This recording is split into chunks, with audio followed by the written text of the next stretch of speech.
Welcome to Flat Earth Debate Live. I'm your host Nathan Oakley, and if you are new to this channel, or you've not done so already, how dare you, then be sure to subscribe, hit the bell notification icon and join button if you'd like to become a Nathan Oakley 1980 channel member and keep up to date with the Flat Earth Debate. If you would like to support the channel, there is a super chat that runs alongside each of these shows while they are live, and there's also a PayPal, Patreon and crypto link in the info box below the video. Also below this video, you can get £50 for swapping your UK electricity supplier to Octopus Energy, and this is a particular note if you drive an electric vehicle. Most importantly, if you'd like to join the discussion, simply mute the page you are currently watching, then click the link in the info box below this video to join the panel and express your views on the nature of Earth. If you do join, please don't swear. If you do, you'll be ejected, and if you are, please don't try to rejoin the stream using sock accounts. You'll be warmly welcome back on the next stream. Please also share the show on social media. Sharing the show obviously increases the live audience, but this in turn increases the chances of a more diverse panel, so please share the show on Facebook and Twitter. One last time, if you're new to the channel or you've not done so already, then be sure to subscribe, hit the bell notification icon and join button to keep up to date with the Flat Earth Debate. Now we are joined by 10th Man, Refracted Curvature, Neil, the Adam Meakin, and a whole bunch of people in Discord, so welcome one and all. Greetings, everyone. Afternoon, guys. Hi. Hi! Good to have you all, you enthusiastic lot. Any evidence that you can acquire an elevation angle from a curved adjacent? It's never happened. It's impossible. It destroys the English language. The whole meaning is gone.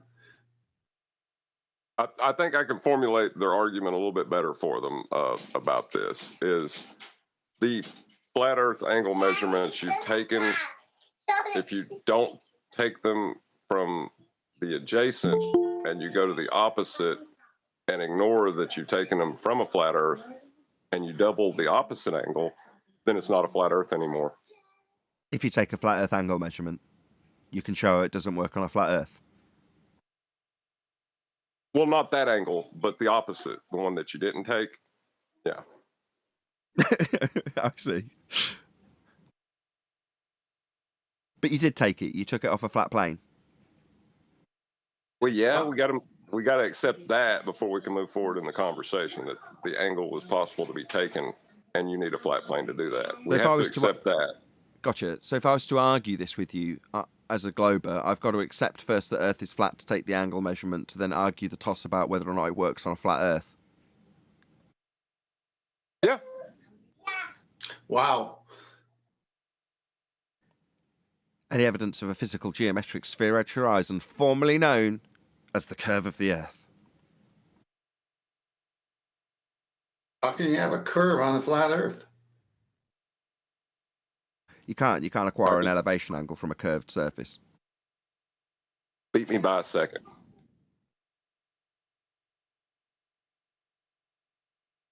That depends. You need to qualify whether you want an actual answer or a modelic answer. What's a modelic? What's that mean? Modelic? In my model, there is one. So it depends if I want an answer in physical reality aligned with physics, or a reification fallacy aligned with some model that you think is the world that you're standing on when you describe it in model format, like the heliocentric sphere Earth world, for example. Yeah. Can I? Well, hold on a second. Okay, go on. I was going to say that model used angle measurements to be created, though. So I don't know if you could even invoke the model to that. Well, no, you can. You can invoke the model, but a wider appreciation of what is typically reified into the world we're standing on is based on an understanding that the model itself is derived from flat Earth elevation angle measurements. So you might appreciate the beauty that is the model known as heliocentrism, and also understand that that model is only in existence because we took flat Earth angles. Can I show the modelic Yeah, model? but you gotta understand if I receive the model after that's already been done and I'm not told that that's done, then it's still true. It's not true. It's just easier to reify into your physical existence as though you're standing on a sphere with antipodal positioning and gravity and bending space-time and all those other things that are reified into existence after the fact. If, as you describe and I describe, people are unaware that the model has only come into existence because you're able to take angle measurements off a flat plane that we actually stand on, and that is precisely how celestial navigation's performed, proving how the model's been derived in the first instance from a flat plane, and how when functioning on the plane of the Earth, you must use flat Earth elevation angle measurements to do so. It's just a fact. May I reify the model with the slide in Master B? Yeah, sure. Got it? Hello, everyone. Hey, Brian. Hey, Brian. Got you. It's the one with a curved adjacent, but also a right angle also, which makes no sense. Yeah, But yeah. yeah. Let's just go to the underlined version. You can read the rest later, and what's below the underlined version. Whenever you take a sight of the sun, you are one corner of a large triangle. It's a right triangle. The difference being that the bottom of this one is not a straight line, but an arc. And it's not just any old arc. This particular arc is a great circle track between you and the point on the Earth that is directly under the sun, a point known by the name geographical position, but usually seen as an abbreviation GP. Now, as you probably know, great circle arcs can be measured in degrees, and it is a happy fact, it's hard to read this and watch the pictures at the same time, that in this bulgy bottomed triangle, the number of degrees in the arc defined by the bulge is equal to the number of degrees in the angle at its top, where the sun is, because this is a right triangle. The two acute angles add up to 90 degrees, and thus the top angle is equal to 90 degrees minus the angle at your corner. The angle you measure with your sextant. So taking a sextant shot of the sun and subtracting it from 90 degrees, this is hard, you can find out how far you are from the point on the Earth that is directly underneath the sun. Isn't it amazing what you can do with a couple of mirrors and a little trig? That's planar trig, number one. Planar trig. Number two, if as he describes the arc of the angle measured is an arc, it's not an angle measurement. And that's what he's saying. This bulge is a bulge. But then it won't give you an angle anymore. What's this bit? Oh, it's the angle you measure from the boat? Well, then this can't be a bulge. Oh, and it isn't in your diagram. You've got a 90-degree box on it, and you go through some waffle about how it's a bulge, but simultaneously capable of giving you an angle measurement. So this is double-speak rhetoric that the people... This is the best they can appeal to, isn't it? You've taken the wind out of their sails here, haven't you, 10th? Because this is about as good as it gets for them.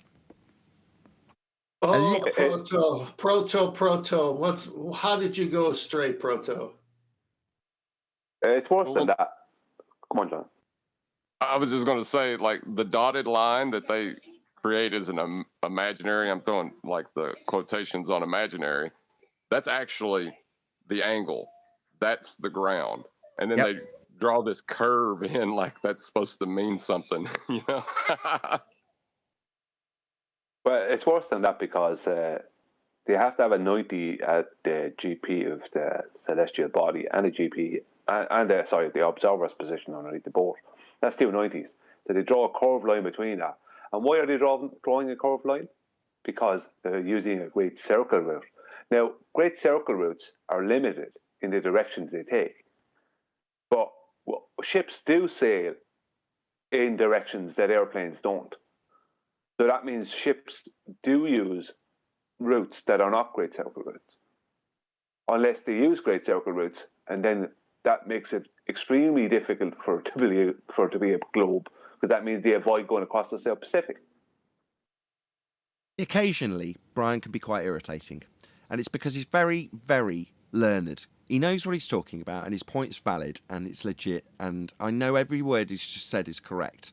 But he's essentially latched onto the straw man red herring in this description comprising of doublespeak. So I first give you props for knowing, but also say, how is it relevant when what they're describing in the formatting of a great circle route completely defies what they state in the next sentence and in the diagram when they've got a box showing a 90 degree? Makes no sense. I'm glad that you've said it. Don't ever take me to be saying this to be a reason to not do that, because that's not what I'm driving at. It's just driving the point home to the audience that even with this knowledge that Brian has, exceptional that it is, it's a red herring.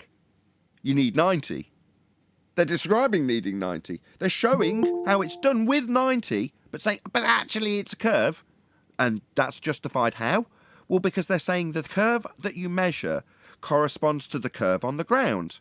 But you're not measuring a curve on the ground, are you?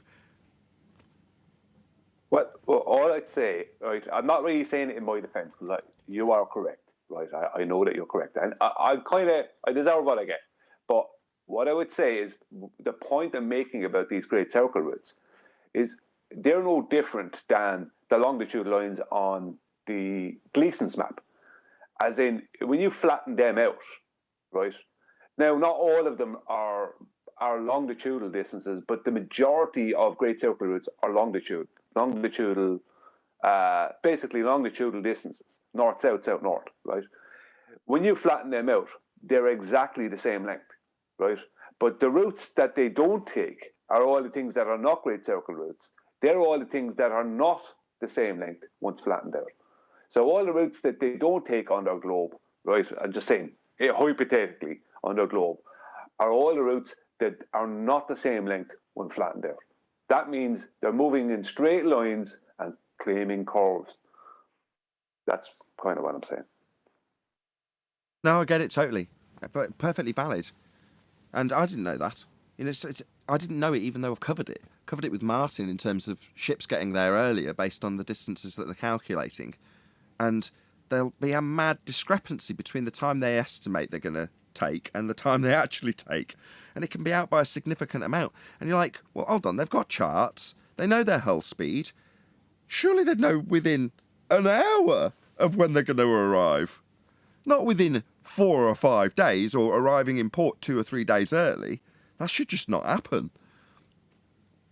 Yeah, well, what's his name? I keep forgetting his name, but he's a flat earther. Jeez, he's around with at least since 2016, if not 2015.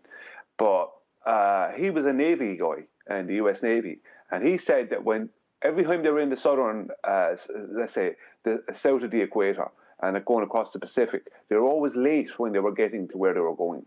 And when they were in the north, going what should have been a similar distance, they ended up doing an exercise called boxing. Yeah, boxing. Exactly. Yeah. I've had these. Yeah. I can't remember who it was I interviewed about this. It's probably the same guy. I'd have to go back through some of these old interviews that have now vacated my brain as other stuff's pushed them out. But yeah, boxing. Exactly. They can't go into port. There's other ships there. So what do? They go around in a square over and over again to kill time. Why? Well, because they're early. Why are they early? Well, because they estimated they'd get there in 8 days and they arrived in 6. Why? Well, I don't know. Obviously, because the charts are really, really accurate, right? No, well, clearly not. Exactly. There we go. But we get told about these great circle routes, but when we're actually talking about the very accurate method of celestial navigation and its use of 90 degrees below the star or celestial object that you're measuring, they then interject with this, well, we've really got a curve on this angle that needs to be 90. It's really curved, honest. It's like, what kind of a crap? Where was that from, by the way, 10th? This is from a yachting magazine. And they always have contributors that are either surveyors or navigators or professors of schools teaching celestial navigation. And I've posted many before. Sure. What's the name of the book exactly? Let me get the cover. I'll be back. Perfect, because this is the gold standard now, fundies, on the anti-flat earth side. This is what you've got to try and do in your language, in your linguistic ability when you get here and try and argue that somehow the flat earth-based, planar trig-based, methodology of using 90 below a star. That's a flat Earth measurement of an angle to a 90 that must be at 90 and parallel to your position. All flat Earth proofs. Every single thing I just said proves Earth's flat. You've got to then somehow fudge the language to make it clear that you're going to be getting a 90, as this diagram depicts, but also somehow say, but it's still curved. This crap, frankly, doublespeak is as good as it's got so far. So hopefully 10th will get you the book and you can start practicing and polishing up on your doublespeak rhetoric that says, yeah, of course we'll get 90. That's how we measure the angle. But it's still curved, like this heap of garbage has just managed to attempt with its doublespeak. Yeah, and they have to use a route that will ensure that the distance will be equal once it's straightened. They can't use a route that will show that the distance will be different. Right, once it's flattened out, once it's straightened out, if they're assuming that they've got sphericity to deal with on their great circle, making this flat, straight line that must be to do this trig curved. But ultimately speaking, as we're describing, when you actually take a shortest distance, that's a straight line, they're implying that these curved lines are straight. That's going to cause problems, and does. But ultimately, the method, when it's working, and it has worked long before any reference to a globe, we've got plenty of citations to show how this method was used long before claims of Earth curve horizons. And it did the same thing. 90 degree below the star was the same exact method. Work then, work now. Well, the only thing to go to is you can't measure angles from Earth, and celestial navigation doesn't work, I guess. Exactly! They're fighting celestial navigation at this point, John. They're not fighting us anymore. They're fighting against a long-established method that is used to this day. People keep sextants on aeroplanes just in case, so that they can find their way around in the worst possible scenario without GPS, without whatever they've lost that they needed to get to where they were going. If they lose their position, they can still acquire it. They've still got these little hatches on the top of planes, so they can use this tool with a bubble to acquire horizontal and then measure an angle. Well, you know, when you first come to flat Earth, or used to, like with the Black Swan argument, you're trying to explain to people how it's flat, right? Now you have the anti-flat earthers seeing all these descriptions of how it's flat, and they're still trying to convince themselves how it's a globe. So, like, the tables have definitely turned. You think? So I looked into this fallacy some more. You guys are never going to believe where it leads. Go on. Oh, this sounds juicy. Okay, so this reminded me of the first cause fallacy, where you just skip past the first cause and then just keep going, right? So you require the precedent, right? So you know, like an antecedent requirement. Basically, an antecedent means anti-first cause, right? So it's called precursor error. So it's assuming a set of circumstances where an error is subsumed into the outcome because it's necessarily going to produce an error no matter what you do. Okay? So everyone following so far? Yeah, can you repeat that, please? Yes, I did follow, but repeat it anyway, please. Okay, it's the set of circumstances required to get you where you're going has an error factor within it that will be expressed if you follow those circumstances out. So it's an error that will occur if you set the baseline here and then you perform the function. You will have an error no matter what. Okay, so as an example, so you're deciding that you're going to take a journey, and the journey is 100 miles long, and you calculate that because you've got a tiny battery capacity in the vehicle that you've chosen to use, you're going to have to charge X amount of times. And you calculate it all out, show the charts, show the stops. But the problem is that you're talking about a remote control car that has 0 passenger capacity. But you carry on with your premise anyway, like you're going to be able to make this journey. You carry on with the flaw in your logic that the premise it's all based on is using a remote control car that's 1/10 scale or something. So you've got this flaw in your premise, and you say, yeah, let's ignore the fact that we are not physically capable of getting in this bloody car and focus on, now that we're in the car, how are we going to make this journey? Let's work out how many times we've got to charge it, how far we've got to go, how long it's going to take. Ignore the fact we can't do it. Well, ain't they doing the opposite of that, though? Right, you could come up with many, many examples, But the thing is that the initial conditions produce the error in the end. So it's called an error precursor, or the precursor error, or I want to say precedent or antecedent error. But another name for the precursor is the proto. So this fallacy is literally could be called the proto fallacy. Is that ironic that Proto-Thad came to argue this? Wow. Maybe that was on purpose. That might be why he named himself that. Maybe. Or the guys over on JLB's forum can be talking about sync. We'll see.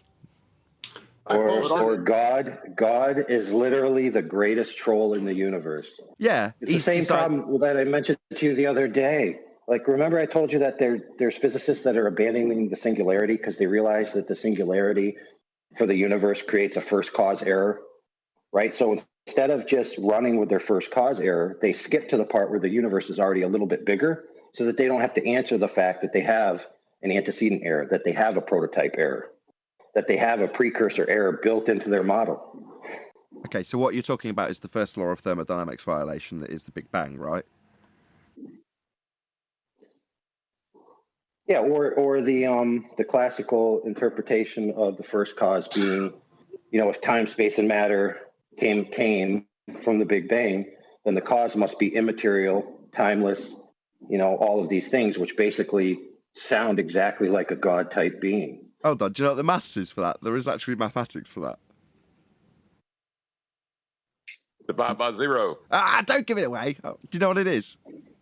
He's just said it. You probably heard. Do you know what the maths is? That is their maths. I'll give you a quote. Hold on, I'll give you the quote. I've got a quote from a guy. It's so perfect for this. Okay, so if you take all of the positive numbers into infinity and add them to all of the negative numbers into infinity, you get zero. Therefore, something can come from nothing. Yep. John, you stole my thunder, so you can now give the actual mathematics. Well, you just take any number and divide by zero, and you have it, the beginning. Yeah, divide by zero, get everything in existence. That's correct. Yep. On a calculator, And if you do it 5 times, you have 5 universes. Yeah, well, you get everything, including any parallel universes that want to sandwich here in after the fact, if they need to move away from the error in the first instance. That's what they're doing. That's all they've ever done. It's the layers. It's a web of lies, but I like to call it the heliocentric smear of bullshit. They see a crack in the lie that somebody's widening. There's us there with our pickaxes widening open this crack. They come and just fill it in with another layer of bullshit. Can you buy a house if you divide by zero, a down payment that you never give? You get everything in existence, according to, the reification of the Big Bang. It's a first law of thermodynamics violation in the first instance. You can't get, if energy cannot be created or destroyed, you can't have everything in terms of all of the energy in the known universe come from nothing. If it's a first law violation.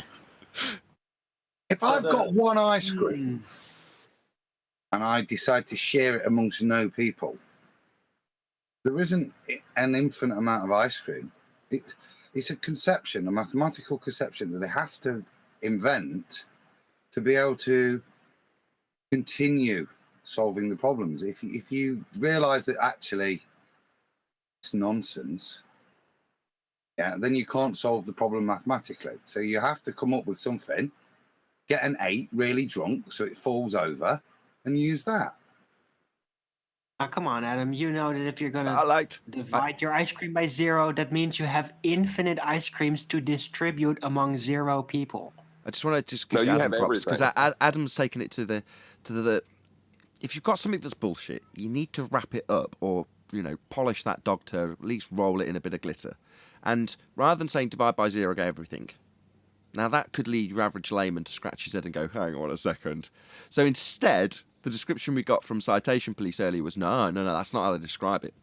How they actually describe it, and I'm going to use this, it's great, is you take all of the positive numbers into infinity and all of the negative numbers into infinity, and then once you've got those combined, you've got 0. So therefore, out of 0 has come quite a lot of stuff. Infinite amount of stuff, in fact.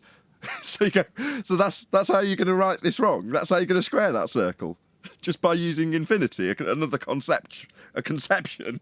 just beggars belief, really. But it sounds beautiful, doesn't it? Because tell me that doesn't sound awesome. Well, it's wrong because you've used an infinite amount of numbers. You've still got nothing. Put a different emphasis on it. Say infinite, and it'll sound much more magical. Use an infinite amount of numbers, but you've still come out with nothing. An infinite number? I mean, that's a huge number of numbers, Adam, to have come out of nothing. I mean, it's like you could base the entire world off that, Adam. I don't know what you're talking about. How is that wrong? No, not come out of, end up with nothing. The output was nothing. It never became anything. That's where it goes, actually, in the maths. But we'll get there later. Carry on, Adam. Well, it was only ever conceptualized as an infinite amount of numbers. The reality is it was always zero. Just you conceptualize it in a way to recreate zero with a infinite amount of numbers, yeah? But there never was there. It was only in your mathematical derivation. And you never had all the numbers. You only ever had a concept of an infinite amount of numbers. It only has to work in maths, though, doesn't it? Well, we're talking about creation, and it'd be nice if it worked in reality, wouldn't it? Yeah, but I'm describing something that's happened a long, long time ago in a galaxy far, far away. So, I mean... probably my mind's too small. Yeah, I thoroughly agree. You just don't understand. You haven't got the capacity to really even consider this, Adam. None of us have. So I defer to all scientists. Any single viable hypothesis from any of the fields of astronomy, cosmology, or astrophysics? I just want to say that Adam's a flat earther, so he wouldn't be able to understand that. Yeah. Couldn't possibly know. Right. Don't worry your little head about it. Flat earther. Yeah, your little flathead. Lots of other cleverer people have done all that worrying for you. That is the state of play. That is the consensus reality that we are faced with in the Western world. As much as we mock it in jest, that is actually the world that you live in if you're a globe believer. I mean, it's far, far removed from the abject hell that an anti-flat earther currently lives in. But nevertheless, that is the reality of a normie glober, isn't it? Let's be honest. That is what we are describing. That's your reality. Well, there's a lot of smarter men than me that know, and I'm not going to worry my little head about it.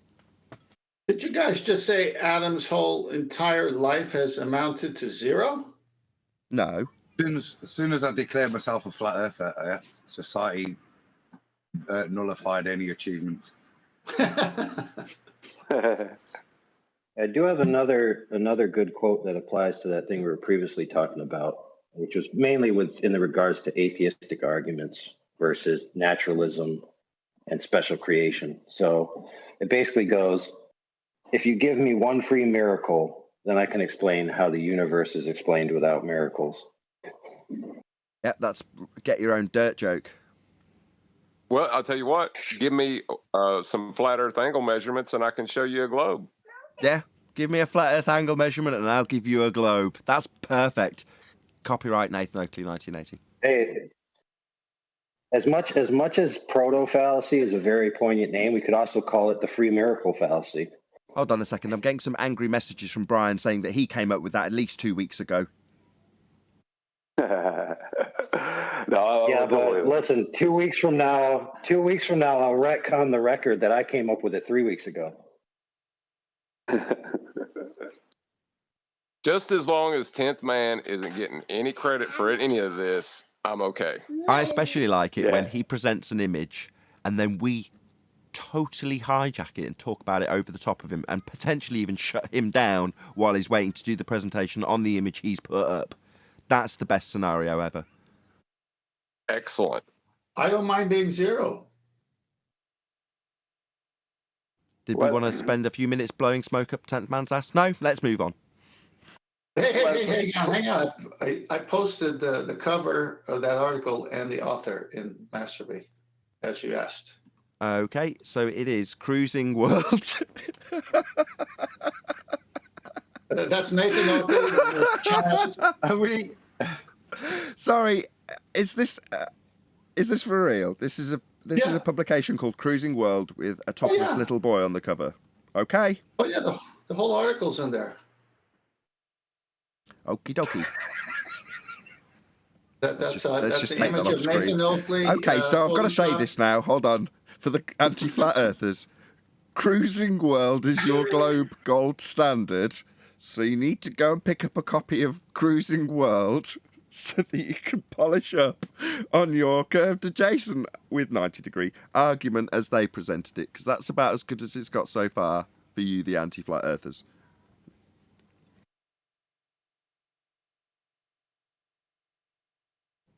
Any scientific evidence of gravity?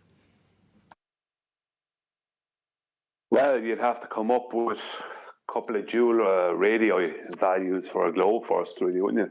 And that would require flat Earth elevation angles to Polaris. No, hold on, though.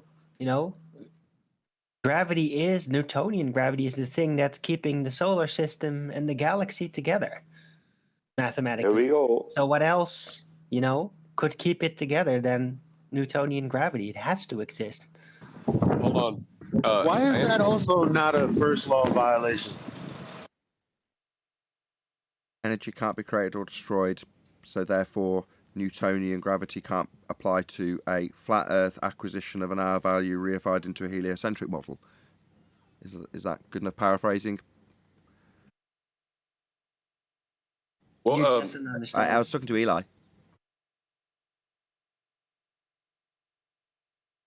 He's gone quiet. I mean, I guess.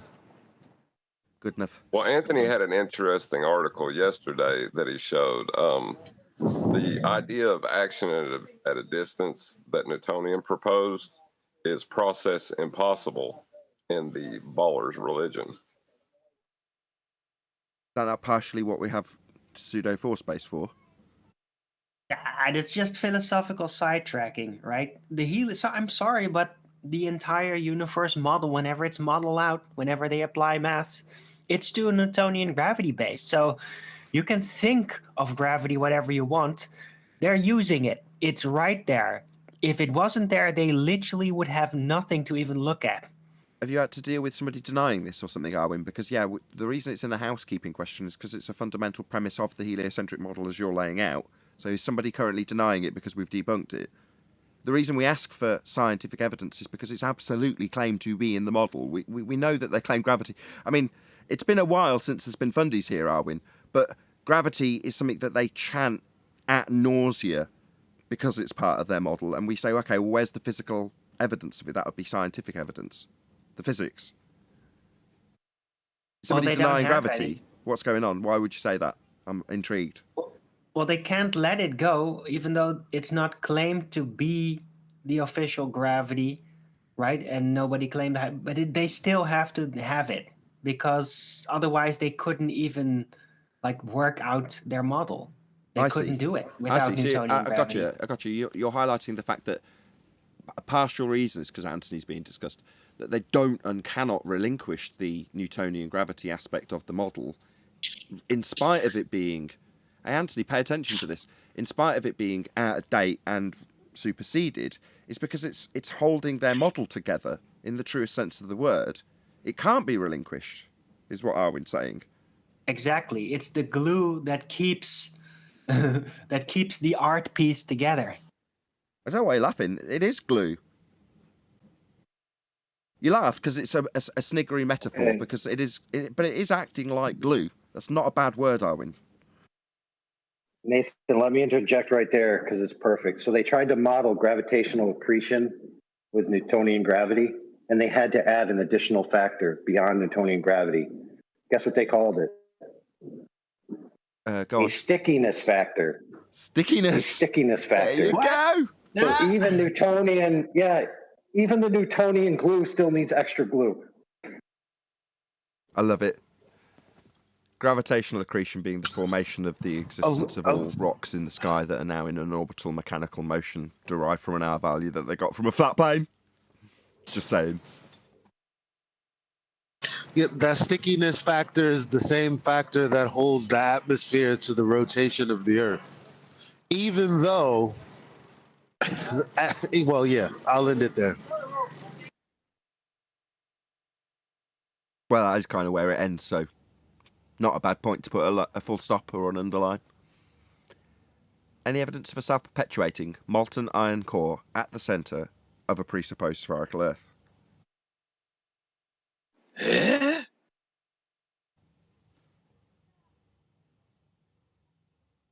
Nope, just Darwin clearing his throat. No, that wasn't me. Kent Hovind was on, by the way, yesterday night again, trying to defend the globe system.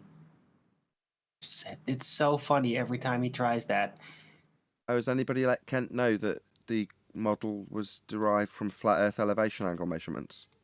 That he only has that model of a conception of an Earth that isn't capable of reification, but obviously he is, without first having flat Earth angle measurements to get it? Has nobody let him know? Maybe somebody should let Kent know that the flat Earth was required to develop that globe model that he now reifies. Well, apparently he's going to have a debate with Simon Dan soon. Ooh. About what? Oh, What presumably... about that it's a ball? About creationism. No. That'll be where they agree. That's what I mean. No, it's a random ball. No, it's a God-made ball. No, it's a random ball. No, God made the ball. No, the ball was made by flat Earth angle measurements. Did you have something to say, Rocky? Is it Rocky, 1973? Right, yeah, Kent is very funny. He's the only guy that I've ever heard online actually attempt, from an honest perspective, to make an argument for the molten iron core. It's the only one to date that I've ever seen doing that. What I mean by that is... Hold on one sec, Adam. Hold on, just one sec. What did you want to add, Rookie or Rocky? I was just saying I didn't know you unmuted me. I didn't know I was open. Sorry about that. Oh, no, don't apologise. That's okay. Sorry, Adam, go ahead. Right. Just in reference, you see all these people, and a lot of them have got a lot. We talk about David Wilcock, or the sci-fi people, or the alien people.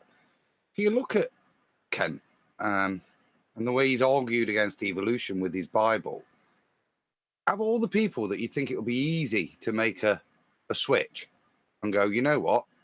Actually, not only is there not this lack of evidence, there is this lack of evidence, but actually, if I go to the thing that I've always used, my Bible, to back me up, that's backing me up. And he's a funny one.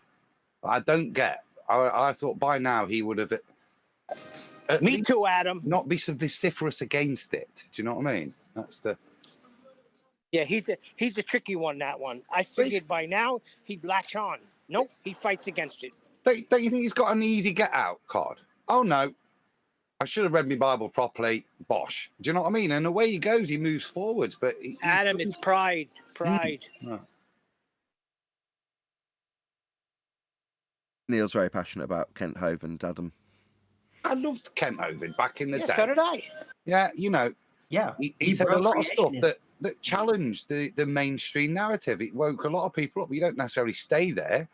But he was somebody that, 20 years ago, you're looking at, and he's appraising this thing with a critical thought method, and he's using scripture, admittedly, but the way he convinced me is his critical thought, attacking the dinosaur stuff, showing that there's no science in there, that there's a lack of evidence, that it's a construct. And right.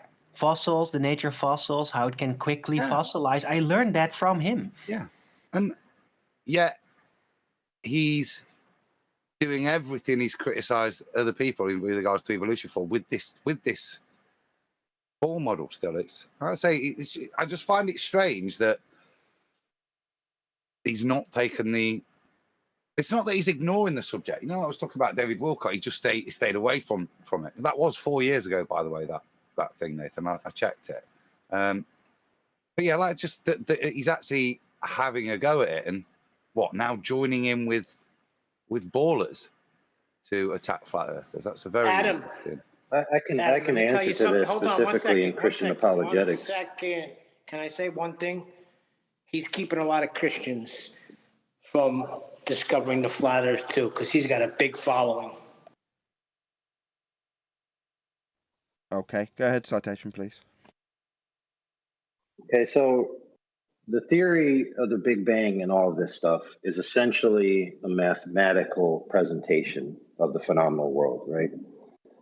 And we know that mathematics is based on, reason, logic, and these types of things. So when you create an elegant theory that's backed by mathematics, right, which requires information, intelligence, and all this type of stuff, it appears at face value to be a good proof that sentient minds exist, sentient minds cause information, et cetera, et cetera. So you can check that mark on the theist side. The same thing with the Big Bang. Now, when you retro-engineer the Big Bang back to its first cause, famous Christian apologists will argue, okay, in order to have a Big Bang, you need something immaterial, something, all-powerful because it has greater power than the universe, et cetera, right? And you end up with a category of a being that is immaterial, all-powerful, eternal, and sentient, right? So again, an elegant proof of the first cause creator, being a God-style being. So you could see the appeal to Christians when they're presented that this stuff is scientifically validated. Oh, that's easy. Based on what I just told you, that just proves God, right? And now there are famous apologists who are super good at math. One in particular is Hugh Ross. He has all this math about how the world is now, mathematically, right? And about how we're in the most perfect time in the history of the universe to be able to peer back into the moment of creation as if God was showing us a lens into his work, right? Very poetic when you hear that. So it's compelling, for sure. But even within all that, they're still basing the authority that they're coming from on man's interpretation of the world and putting the Bible on the back seat. For example, everything in Genesis is like backwards to what mainstream science says. So it's like, who are you going to believe and where does your faith really lie? A Jesuit priest named George the Slave Matrix. That's who created that. I see your point citation. That's where it starts and ends. Ken Hovind doesn't accept the bin. But like with mathematics, the only way you can, it's just a dynamic language. And if you have concepts within that language that are incorrect, you'll come to incorrect conclusions. It's just like anything else, like a geometric horizon or anything else. If you're not using concrete, dynamic measurements, then you don't have anything. You're just babbling. Here's a question I have for the people that believe in the Big Bang or even using math. How does a mathematical description make a change? It You doesn't. understand the nature of my question? A mathematical description is not an independent variable. Right. So something to change or move, a choice has to be made. Actually, I take that back. Either the explanation has to be within itself or exterior to itself. And how can something within itself change without a choice being involved? Right. So to qualify that in terms of what would make it such, make it an independent variable, it's got to be real. It's got to be your presumed cause of an effect in this experiment context. And it's got to be physically capable of manipulation by the researcher. Well, when you're talking about a mathematical description of something, how does that ascribe a cause to something else? It doesn't. It's just a description. It's conceptual. But even in that, though, you can describe either an agent involvement or non-agent involvement in a change or a cause of something. And mathematical descriptions can't necessarily do that. Yeah. But you can invent things. You can describe things that don't ever exist and don't ever need any reason to show in physical reality. They can exist only in the model and in the concept. And often, they do. They're invented to solve problems within the models and concepts. So you have these invented terms. You can have an invented dimension. And we do. Pseudo-4 space. That'd be space-time. Just an invented conception from mathematics that's conventions and ideas and not physics, not reality. They just conjure this stuff into existence with descriptions in maths. and then they can prove it in the math, so it has to be true. Like backwards. Red Dwarf. That's where I was going with Arwin earlier when he was talking about eventually it'll go back to zero. Well, that is actually part of Stephen Hawking's descriptions in terms of the Great Crunch, right? Eventually you'll reach a point of mass expansion and it'll have to start that process in reverse. Now, the natural effect of that, if you describe it in that manner, is you have time going backwards in the heliocentric model when you have the Great Crunch and then all of the time it all collapsing basically out from where it's got to the maximum. Well, you have everything except for the measurements. Let's put it that way. And if they do have a measurement, it'll have come from a flat plane in the first place. Exactly. Yeah, but all those descriptions, right, they're not based in reality. The measurement is when you combine your observation and mathematics to give you a unit of change, right? In other words, you take something that you physically observed or physically run a tape measure down, and the tape measure is your qualification to be able to describe it to the next man. But that's working within the convention to give a description to something you've done physically, as opposed to taking a convention and conjuring something that doesn't exist physically. Right. So there's a distinct difference between the two. And if you want to take an angle measurement, you need a flat baseline. I just want to make a statement because it's coming from our opposition, starting with Prototad. I don't know if you've looked at the maths that he put up to me last night for a right angle triangle on a flat plane. Him and I have others doing the same now in chat, on different people's videos, asking me, how come the complement angle is blah, blah, blah. I just want to state that all these people are claiming that the internals of a right angle triangle, because that add up to more than 180 degrees on a flat plane. That's what they're claiming. So they're asking you how the complement, that would be the angle measured off a flat plane, works on a flat plane. Is that correct? Well, they're claiming, due to Prototad's maths that I posted into a couple of places last night, they're claiming that the angles add up to more than 180 degrees on a flat plane. But they're measured on a flat plane. So you're saying after they've been measured on a flat plane, he then takes those flat Earth angle measurements and says that they add up to more than 180. I mean, that fascinating red herring doesn't have anything to do with the fact that we have actually got 90 degrees in the process of measuring that angle on a flat plane that he's talking about. So when you apply it to celestial navigation, you definitely have 90 at the GP of the star, as is always detailed in all the celestial navigation books. But he's saying when I take those flat Earth angle measurements, they don't add up to 180? What kind of nonsense is this? Yeah, but he's stating that nowhere in any of the navigation of the books or writings or websites or anywhere does it say anything about a right angle triangle. And he's stating that we're only making that up, it's our invention, and that the right angle triangle on a flat Earth adds up to more than 180 degrees. Anything that's more than 180 degrees is not, for a start, triangle. And it's certainly not a right angle triangle. Okay, I don't really understand this because the proof that we're presenting is how celestial navigation is used, and they do use a horizontal, they do use two straight lines, and they do have 90 degree.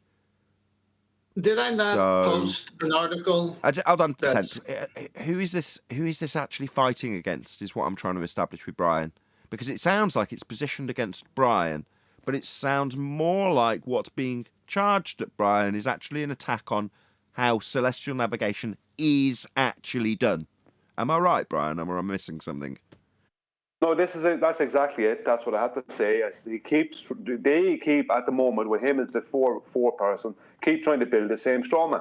They keep trying to tell us that we're making stuff up and this is just our claims, ignoring the fact that it's celestial navigation's claims. I've been posting for 2 years articles like the one I did this morning. It says a right angle triangle. It is the basis of celestial navigation. The minute they say 90, they're agreeing with all that. What's a 90? My goodness, these people are mental. They show it in videos. They show what they do, every step of the process, in videos and diagrams and everything. It's like, and our opposition are now claiming that a right-angled triangle is not used by celestial navigation, and how celestial navigation can't work on a flat Earth because a right-angled triangle adds up to more than 180 degrees. Yeah, well, it's on a the other flat way plane. around. If you look at this diagram, what they are using is a right-angled triangle, and it doesn't fit on the curved surface, does it?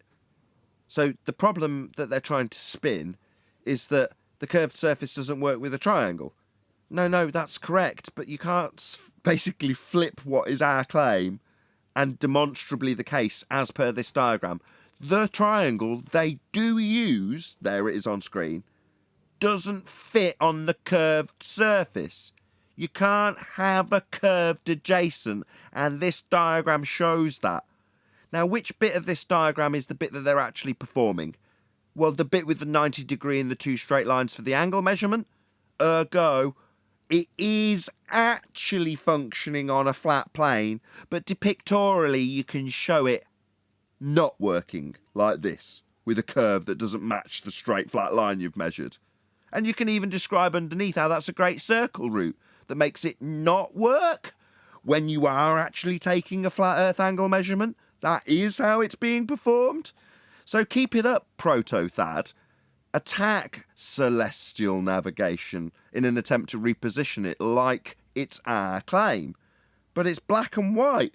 You have got a triangle. It does have 90 degrees at the GP and definitely doesn't fit with a curved surface as depicted here. Even with bullshit doublespeak attached, it simply doesn't function with planar trig. And that's what you're doing. Flat Earth trig. I'm hoping that, sorry to interrupt, but Citation Police, I'm hoping you'll go through is it called the proto-fallacy?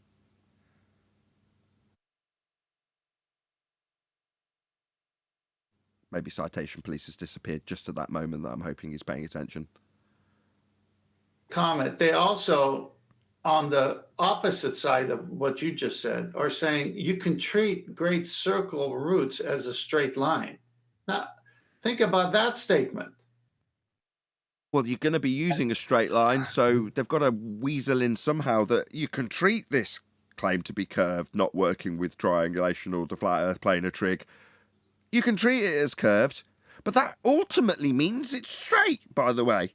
That's the kind of crap that they'll weasel in when they've got to correct to straight and flat, because that's how the planar trig's going to work. Planar being flat Earth. My point is this. They're saying there are no right angle triangles, and yet we keep posting in celestial navigation that's how it is. Then on the opposite side saying, but we need that adjacent to be straight on the great circle routes because we treat those as straight lines, but we don't want to use them for the right angle triangle. You can't have your cake and eat it too, my goodness.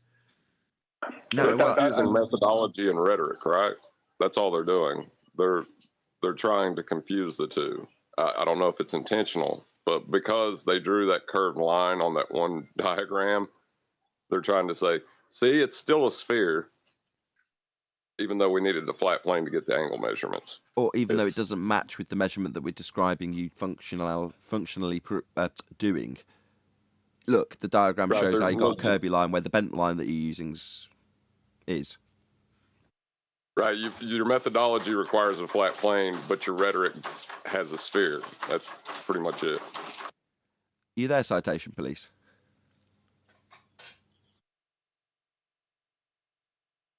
Clearly not. Brian is here, if that's any good. I stepped in for a minute. Well, he went through, that's any good. He went through the proto-fallacy, I think it was called, but he's disappeared now. I was hoping he'd repeat it before I round out the live show and ask everyone to stay tuned.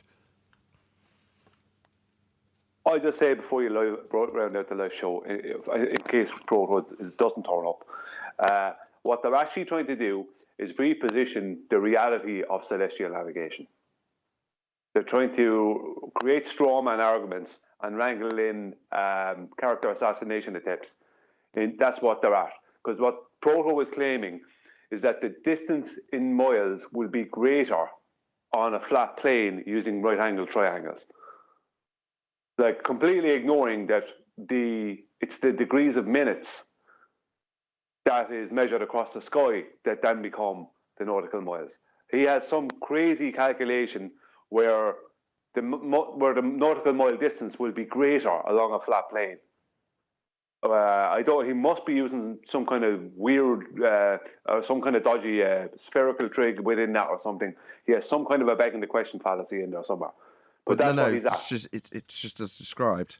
So he's charging you with an account you need to make for the flat Earth elevation angle measurements after they've been taken and how they function and perform. That would be how the flat Earth angle measurements perform on a flat Earth. He says they don't work. Yeah, he's saying that they don't do it that way. He's saying that he's trying to name out things like quartermasters 2 and 3, I think it is, and I think it was Jacobi's, some of Jacobi's writings. They don't mention anything about any triangles or right triangles in them. And he's trying to say we only make all that stuff up, and this is maths to show that the distances in nautical miles will be greater on a flat plane, completely ignoring the whole process. So chapter 6, the sextant, where Harold Jacobi says it's a right angle, 90 degrees. He didn't say that then. According to Prototad. How many times have we posted that thing? Well, let me try to formulate it for Protothad.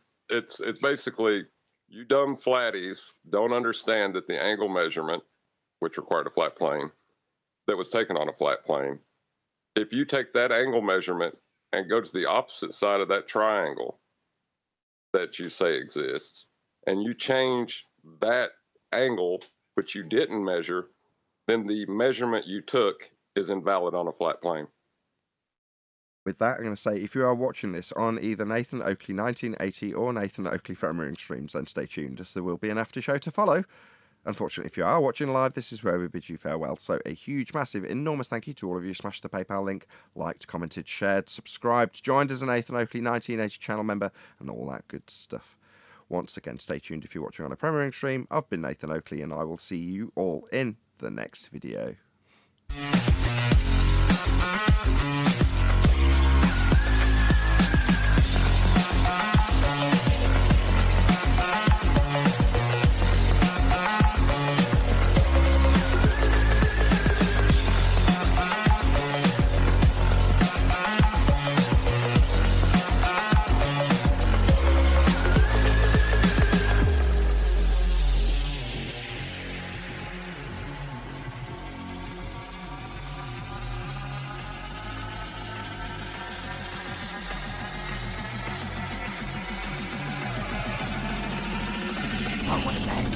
What a lovely day!